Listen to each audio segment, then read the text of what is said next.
Good evening, everyone, and welcome back to Failing is Not an Option, where we are all things marriage and family therapy, but not just for the exam. We also talk about things that has to do with the families we work with, whether if it's couples, individuals, whatever the case may be.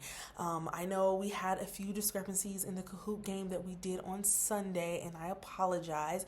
I did do the Kahoot while I was at work, and I'm never going to do it again because I have way too many distractions. But I do know that there were a few people who said that they kind of struggled with this. If you struggled with this, it's because I tried my best to get it to mimic just like the exam, okay? So the questions that I have in here was from Quizlet that someone uploaded, but I know where they got it from, but whatever the case may be. Yes, it was from Quizlet, and then I took it and I altered some of it because I'm like, I need this to sound exactly like the exam. So I've been studying a lot of these questions, especially the ones that I see that are on the AMFTRB, which is actual questions from real live exams. I've studied them. I've created my own, actually. So be prepared. It's coming. I've been studying them. I'm trying to get it right. I'm trying to test it out just to get it just right. Like, okay, how can I explain this? How can I teach this? Is this going to be right?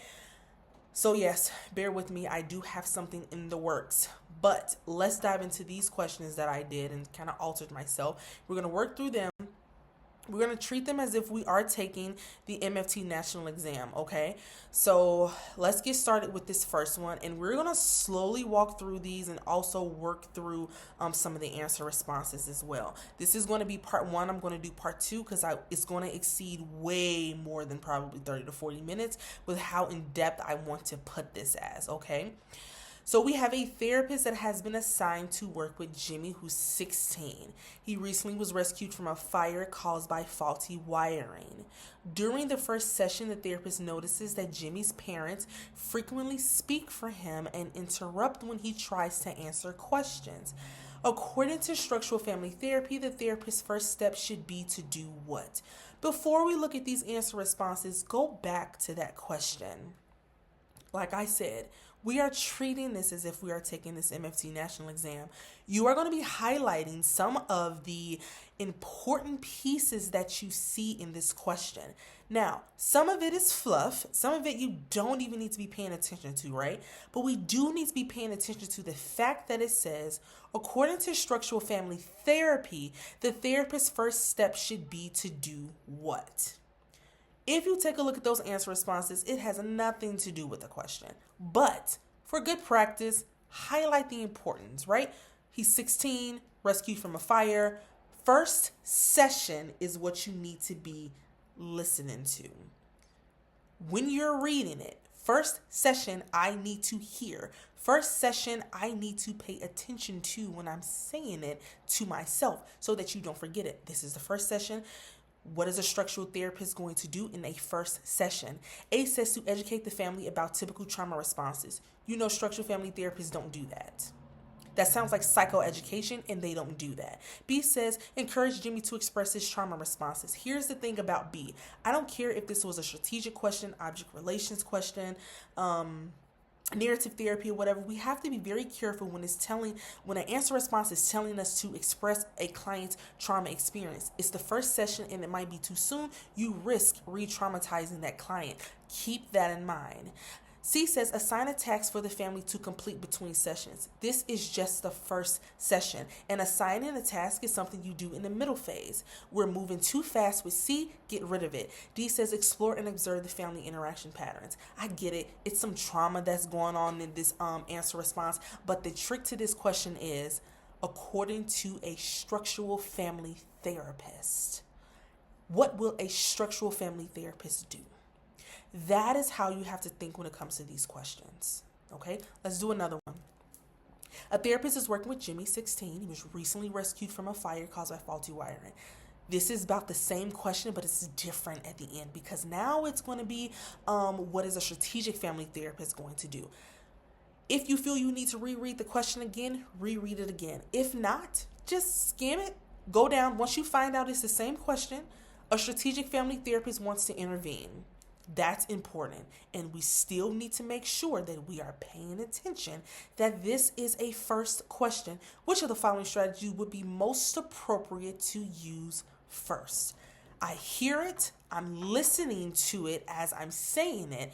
It is a first question. A says to ask Jimmy to rate his fear each night and gradually delay his mother's response. Here's the thing. When it comes to these strategic therapy questions, I know sometimes our mind is going to automatically go to, I need to be looking for that paradoxical intervention that's going to be possibly going to be listed. You might be right. I did the exact same thing. I'm like, okay, well, that's not a paradoxical intervention, so I'm not going to pay attention to it. But be very, very, very cautious about doing that. We're automatically getting rid of because we don't want to delay his mother's response. A paradoxical intervention doesn't do that, especially not for this, right? We probably will be looking for something along the lines of prescribing a symptom, because gradually delaying sound like it's like a restraining technique, and we're probably not there just yet, right? B says have the mother ignore his nighttime request until he complies. Is that conducive? Is that constructive? Is that going to help him? Probably not. So that's probably not the one that you want to look to. Then it also says to disrupt the symptom maintaining sequence. I get it. It sounds nice. It sounds like strategic family therapy, but that's not going to be your best response. C says assign Jimmy's mother. There it is right there, that word. Assign the mother a task to deliberately stay. Now, that is the prescribing a symptom that we've been looking for, right? He's refusing to sleep alone. Okay, well, mom's sleeping there with him more often than every night, right? That's prescribing the symptom, hoping that what's going to happen. Eventually, the disruptive pattern is going to stop. But to ignore it, that's not helping it. If I ignore it, he's still going to do it even more, right? But staying with him every night and encouraging him to call even more often, hopefully, eventually he'll give it up, right? D says have him write a detailed plan for how he will request his mother at night. Well, that's writing a plan out. How is that going to be conducive? That's not going to really do anything, right? Sometimes we just have to we listen to it. We listen to what these questions is asking us so that we have a better understanding to it. All right, let's do one more. Amir 10 refuses to do his homework and throws tantrums whenever his parents try to enforce the rules. Previous attempts by the parents to reason with him or punish him have only escalated the behavior. According to strategic family therapy, the therapist's most appropriate first intervention would be to do what? So again, with these first questions, when it comes to the first questions, you want to make sure that you look at A, B, C, and D and make sure you're putting them in order to which they come. You want to make sure that one is not in the middle phase, one is the late phase, one is the early phase. You gotta make sure which one is going to be the first thing, the most appropriate first intervention, right? By taking a look at all of them before you make that choice of which one you think is the best one. Now, here's another question where it's just like, the question to me is just a bunch of fluff, because once I look at the answer responses, okay, whatever. I just need to know which one is going to be done in the order in which these answer responses are given, right? A says, assign the parents a paradoxical task to encourage Amir to intentionally delay his homework each day. Okay, now let's take a look at the rest of them and we'll go back to A. B says, instruct the parents to temporarily ignore all homework-related tantrums to disrupt the problem-maintaining sequence. Now, we can't do that. Like, there's this tactic that we use at school called planned ignoring, but I don't think that's going to work here for little, what's his name, Amir, because that ain't work. He's still doing it. I don't. It's the homework. I don't think he wants to do the homework, okay? C says, have the parents create a structured daily homework ritual with specific steps and timing and follow it exactly. That sounds a little behavioral.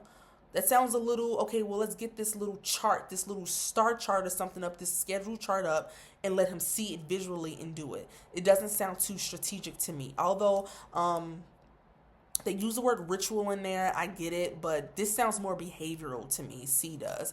D says, ask the parents to exaggerate the problem humorously, making Amir act out the behavior intentionally. That sounds a little bit more of MRI. And when I see the word exaggerate, it sounds like MRI to me, so I automatically got rid of that one.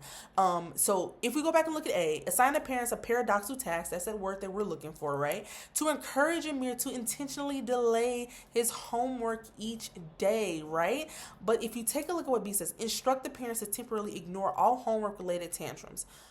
So if we're ignoring the homework-related tantrum, is Amir still doing the homework? He's not still doing the homework because you're just ignoring the tantrums that he's having with the homework. But assign the parents to encourage Amir to intentionally. Now I'm going to tell Amir, you don't have to do it now. You don't have to do it just yet. Wait a while. Wait a while. That's that restraining that we're talking about. Don't do it just yet. Wait a while. Amir, when you get ready, you do it, right? When we see these questions sometimes, if we know the terms, if we know the terms that come with it, and we have clarification on the definitions and what they mean, you're automatically going to be like, okay, I get it. That's what they're doing with this response. That's what they're doing with this response. Because A doesn't sound like anything but a restraining technique to me. Intentionally delay it. Don't do it just yet. Remember, we talked about this. We talked about this in the study group. We discussed what restraining technique looks like. Don't do too much. Maybe you're doing too much right now. Gradually do it. Very slowly do it. That's what A sounds like to me. If you can think like that, then you're going to be able to see these answer responses in a different light. I promise you. Alrighty. A 12-year-old boy, Omar, consistently refuses to eat dinner with his family, lashes out when his parents try to enforce family mealtime rules. Previous attempts by the parents to reason with him or punish him have only escalated the behavior. Now, according to a strategic family therapist, treatment is considered successful if this happens. When you see a question like this, you need to be asking yourself, what are the goals of strategic therapy and what does termination look like when it's successful? That is how I understand this question. Treatment is considered successful, meaning, okay, it's time to terminate. What are some goals that happen during the termination phase of strategic family therapy? That is how I want you to think when it comes to questions like these. If you see a question like this, think like I just discussed with you. A says the parents effectively implemented behavior directives designed by the therapist to reduce conflicts at dinner. Now, here's the thing. It sounds nice, but it's not good enough. It doesn't have enough information in it to match what's going on in the vignette, right? So take a look at, I'm going to come back to B, but look at C. A paradoxical intervention asking Omar to exaggerate his refusal results in the family recognizing and altering the pattern. That's not enough information to be successfully talking about how we are going to end therapy when working with a strategic family therapist, right? D says Omar's refusal to eat dinner decreases as a consequence of the family following the therapist's strategic interventions. That might be true, but it's not enough, right? Look at B.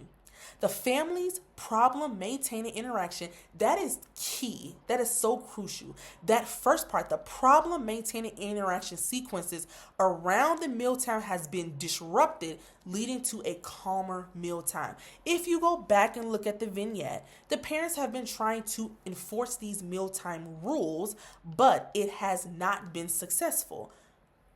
If you look at B sums up everything that is in that question right now. When it comes to questions like these, not just like this, any of them, I want you to always pay attention to what that question is asking you. If you can pay attention to what that question is asking you, look and see just the rest of that information that you need to add to the best response. That's all that I want each of us to do every time it comes to a question. Now, remember, I told you I'm not perfect. So sometimes I look at a question and I'll be like, what is this question asking me? And I have to make sure I know what this question is asking me. Let's take a look at this one. Sue enters therapy alone and explains that her husband is reluctant to attend. She reports that her relationship with her son has deteriorated since he entered high school. And the son is stating, every day I try to talk to him about our conflicts, but it's getting me nowhere. Things seem to be getting worse and I'm feeling defeated and I'm also depressed. After several sessions, Sue and her son come to therapy, and early in the session, he expresses harsh feelings about his mother that obviously affects her. The therapist responds, "Wow, is that what happens at home?" This response is meant to do what? Now, it's a bunch of fluff in this question. Do we need to pay attention to it? Yes and no. I don't want you to think that, oh, well, Carrie said that it was fluff, so I don't have to pay attention to it. No, that's not what I'm saying. What I want you to be able to do is identify the fluff, identify what you need to just be like, okay, whatever, I see it, but I need to be looking more at this area over here. That is what I want you to do. And after a while, your brain is just going to turn to it, and you're going to be able to know this is the fluff, and this is what I need to be paying attention to, right? So the therapist responds and say, wow, this what happens at home. Ultimately, that's the response that we need to be paying attention to. Remember what I said. Don't ignore what's in the quotation marks, right? This response is meaning to do what? A says it means to reactivate their early emotional connection. Now, here's the thing with A. I know it sounds nice, it sounds cute, but is that really an emotional connection? I know they mentioned it, moms feel defeated and all that, but is that really reactivating an emotional connection? It's not. If you know what kind of question this is, you will know how to answer it. This is a structural therapy question. And if you know that this is a structural therapy question, you will know what's going on in this question right now. A says a way to join with the son. That's not how you join. If you know the whole intervention of joining, you know that joining is about doing what? Building rapport, getting to know the family, watching their interactions, mimicking what they're doing, tracking. That's not what's happening. If you chose B as a way to join with the son, then I want you to ask yourself, is there enough evidence for me to pick this answer response? If it's not, then you need to do away with it. D says intended to normalize the son's comment. How? Ask yourself how. Ask yourself, do I have enough information for this, right? If you take a look at C, and like I said, this is a structural family question designed to highlight their interaction. What is happening right here is tracking. That's an intervention in structural family therapy, where that therapist is going to be listening, going to be watching those interactions that's going on. They're going to highlight the interaction that's what's going on, and then they're just going to do what? They're going to mimic it. They're going to repeat it back for you can hear just what you're saying. I want this client to be able to recognize that this is what's going on, and are they going to be aware that this is what is going on? Go back and look at both of my structural family therapy videos. I discussed this. If you still feel you don't understand that, let me know and I can try my best to make it so that you can understand it in a different way. Okay? A therapist using strategic family therapy approach is working with the family presenting a reoccurring conflict. In this model, the therapist would most likely do what? Now, here's the thing about this question. It's really not a lot of information to work with, but it is. Because if you look at the answer responses, you can automatically get rid of multiples of them when you see it. Not knowing stance, as soon as you see it, get rid of it. You know strategic therapies do not take a not knowing stance. You get rid of it, right? Maintain a not knowing stance and allow the family to figure out solutions. No, because that strategic therapist is telling you what to do. They are directing you. I'm the head honcho here. You're going to do what I tell you to do. So you can get rid of A. B says remain neutral and collaborative with the family while observing patterns. I see the little part about the patterns and it sounds nice, but a strategic therapist don't remain neutral. They don't care about that. I'm the head honcho. I'm telling you what to do. I'm not working collaboratively. No, what I say goes. That's strategic family therapy. Get rid of B. C says take sides with one family member to enforce change. I get it. It's unbalancing. That's what C is. It's the unbalancing. It's the intervention in strategic family therapy, and unbalancing is also used in structural family therapy.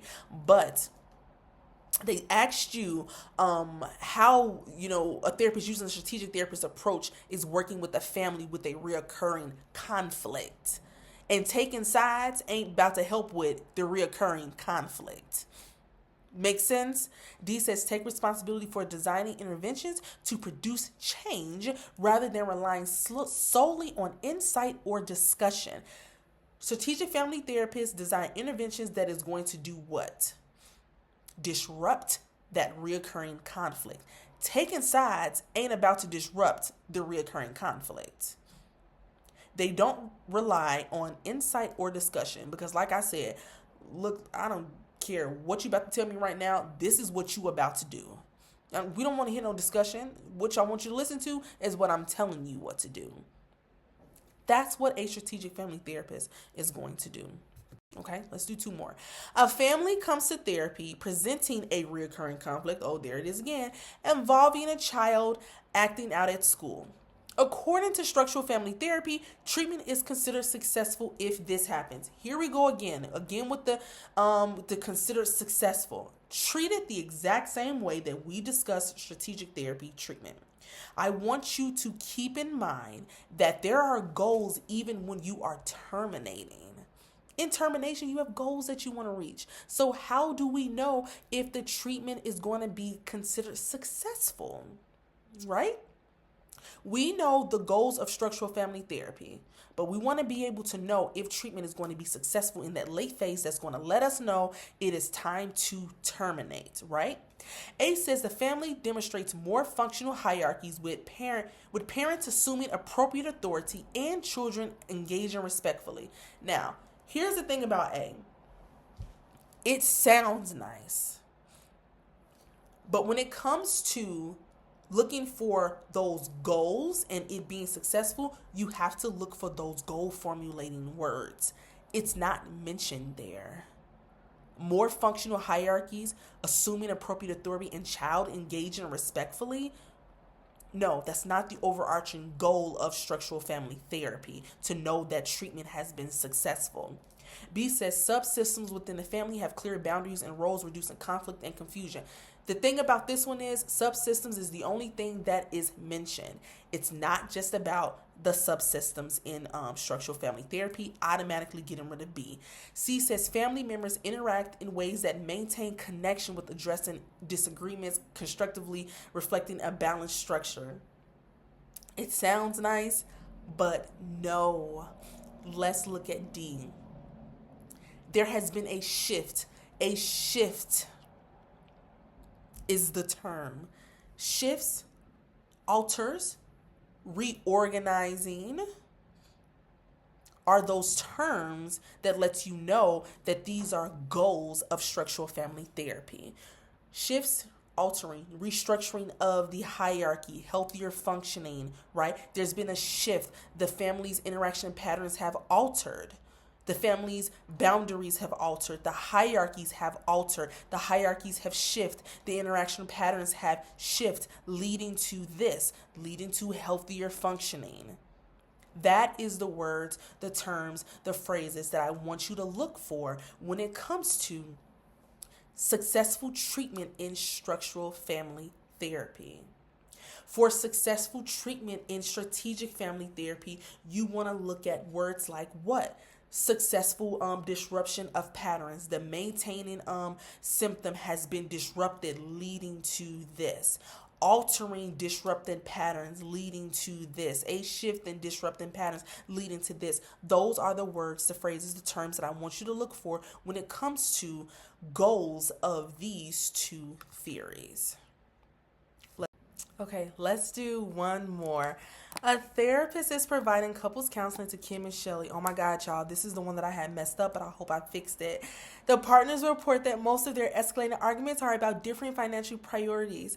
During this session, Kim discloses that she lost her job yesterday, but was afraid to tell Shelly until now. Shelly becomes visibly angry, raises her voice, and calls Kim's vulgar names. Shelly forcibly pushes Kim away when she tries to comfort her. According to strategic family therapy, the therapist's most appropriate first intervention would be to do what? Before we look at these answer responses, I want to go over something with questions like these. So, It's now become like a dual question that we see here. I've seen Diane Gerhardt do it with her questions all the time, where she will start off with like a theory specific at the beginning of it, and then it'll go into like some safety or some ethics like stuff with it. You still want to pay attention to the theory that has been mentioned, but you also do not want to ignore red flags such as self-harm or maybe suicidal ideation, homicidal ideation, violence in the therapy room, violence against the therapist. Don't ignore red flags like those. This is one of those questions. Because in therapy, Kim and Shelly are kind of like, you can see that the emotions and stuff are rising due to her losing her job. She pushes her away. So now we have some like heightened emotions that's going on right there in the therapy session. And as a therapist, you cannot ignore that. When you are taking this exam, do not ignore that. Safety is always first. I know people get tired of hearing me say that, but safety is always first, right? So as a strategic family therapist, what is the most appropriate first intervention that you need to do? A strategic family therapist, structural, Bowen, I don't care. Narrative, I don't care. Safety is always first, okay? Do not get distracted by the theory-specific part of this question. A says, assign a directive that asks Shelly to exaggerate her anger during the next disagreement. Is that safe? Is that conducive? We want her to exaggerate her anger during the next disagreement, and then what happens?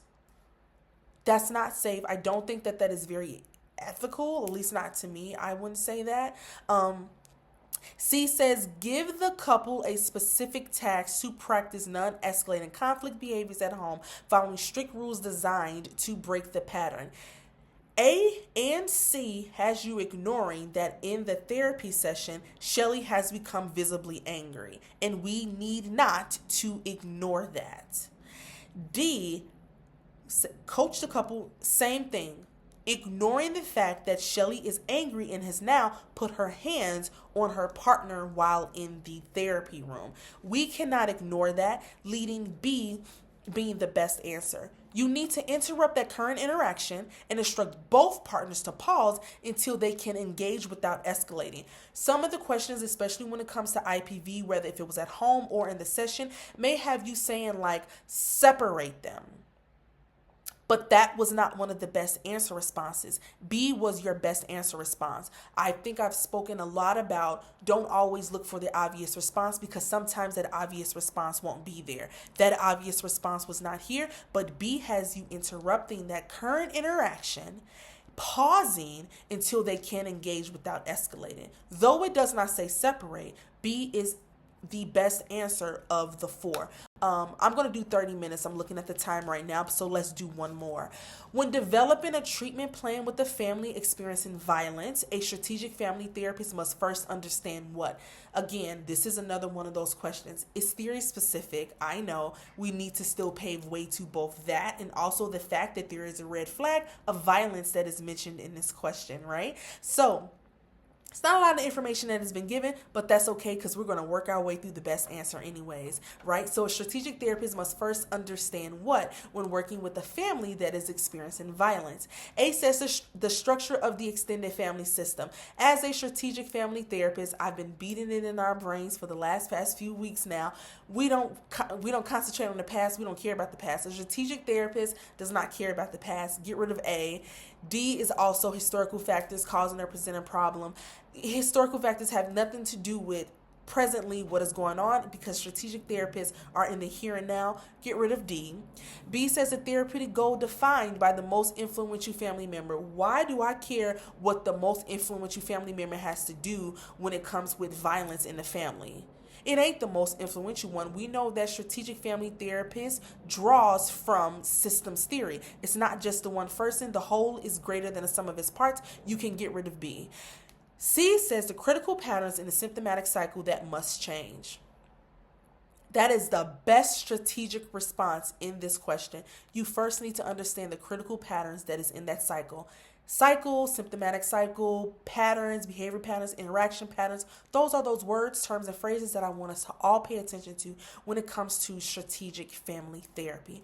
All right, that wraps up the first half of our mock questions that we went through. I will do the next half and I will also release that video. But if anybody has any questions, comments, or concerns about what we just went through with these questions, please feel free to leave me a comment, send me a message or whatever. It takes me a while sometimes to dig through it, but I will get back to you, I promise. If you felt as though these questions were pretty hard, I designed them that way to make it so that it's like, okay, this is what I'm up against when it comes to the exam. Okay, I just took these questions from ChatGPT and Quizlet and just put like a more difficult spin on it, just to make sure that I am on the right track with teaching it the right way. So again, any questions, comments, or concerns, please feel free to let me know. Enjoy the rest of your evening.